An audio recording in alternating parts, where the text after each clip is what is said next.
তো অবশ্যই আপনারা এই টাইলসগুলো অন্তত পাকের ঘরে বাথরুমে দিবেন না। এই যে পাকের ঘর করা হয়েছে এটা দিয়ে, এই যে বিশেষ করে আপনাদের ভালোর জন্য বলতেছি, অবশ্যই যারা আমার এই ভিডিওটি দেখবেন শেয়ার করে দিবেন ভাই, কারণ শেয়ার কমেন্ট না করলে পাবলিকের কাছে পৌঁছাবে না। আর আপনারা যদি ভিডিওটি মানে দেখা ফুল দেখে একটা কমেন্ট করেন, আপনাদের রিচ এঙ্গেজমেন্ট বাড়বে, আপনাদের আইডি বড় হবে, আইডির জন্য ভালো হবে।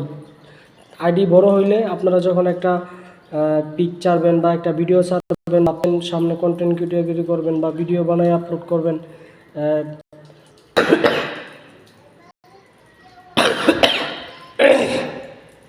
ফেসবুক থেকে এখন টাকা ইনকাম করা একদম সোজা।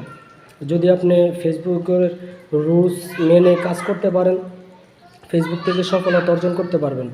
তো এই ভিডিওটি আমার আইডি ছাড়া হবে, আইডির জন্য ভিডিওটি করা হয়েছে। তো দেখুন